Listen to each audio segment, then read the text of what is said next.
আচ্ছা, এবার আমি আপনার সবার বাড়ি ফুলের এই ফার কেন?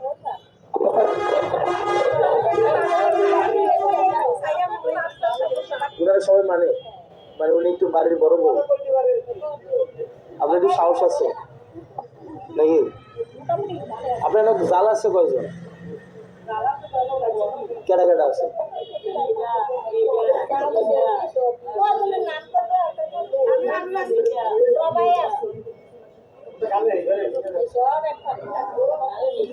আচ্ছা, এইখানে ওই যে ছবির লোকটার নাম কি?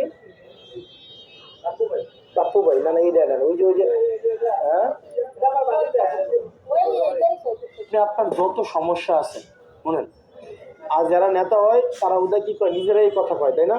আপনারা শুন না, হাতে তালে দিয়ে চলে আসেন, অর্ধেক বুঝেন না, কি কয় বলেন না, চলে আসেন, তাই না? মন খুলে কথা বলুন। আপনি আমার ফুপু, আপনি আমার ফুপুর বয়সের। আচ্ছা, আমার মা আছে না, দাদি আছে না, আমার লগে একদম ঘুমটা যে আমার একটা বাচ্চা আছে এই বয়সের, 46 দিন বয়সের। আমার বাচ্চাটা আমি 46 দিন, আমি 46 ঘন্টাও দেখি না। আমার মার লগে আমার দেয়াই হয় না, আমার এই দেবিদারি করে থাকি, জায়গায় থাকে তার দেয়াই হয় না। আমি যদি আপনাদের কাছে আইসি, আপনারা মন খুলে আপনাদের সমস্যাগুলো বলেন, আপনি বলেন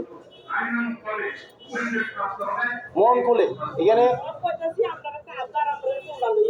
কোন ফুলটা লয়ে? দাদি এদিকে, দাদি এদিকে, দাদি উপরে বসে, উপরে বসে,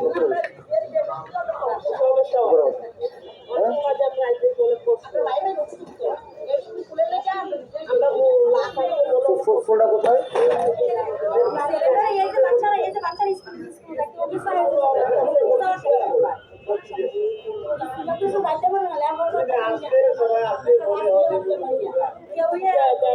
ফুলটা করতে কত লাগবে আনুমানিক?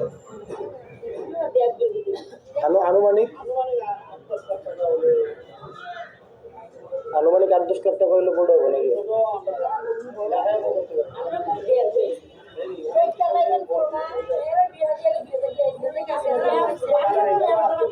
আপনার কয়টা মেয়ে বিয়ে দিচ্ছে?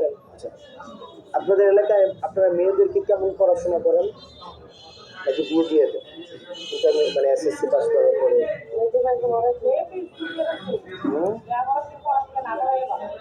স্কুলটা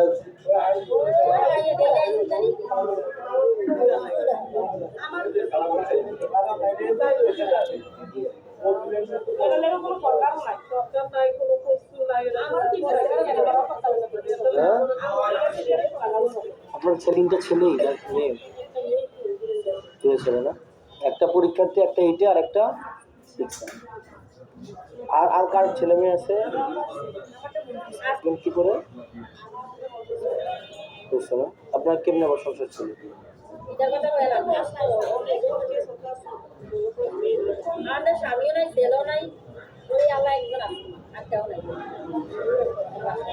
আপনাদের এখানে যারা যারা লোক আছে, মানে ভাই আমি কইলাম একটু আপনারা আপনাদের লোক আলাদা বলছি, কারণ একটা ফ্যামিলির মধ্যে মারা হচ্ছে সবচেয়ে গুরুত্বপূর্ণ সন্তানদের কাছে। বাপ সারাদিন বাইরে থাকে, কর্ম করে বাসায় আসে, খায়, ঘুমায় যায়। ফলাফল একটা দোষ করলে দোষটা মায়ের উপরে দিয়ে দেয়।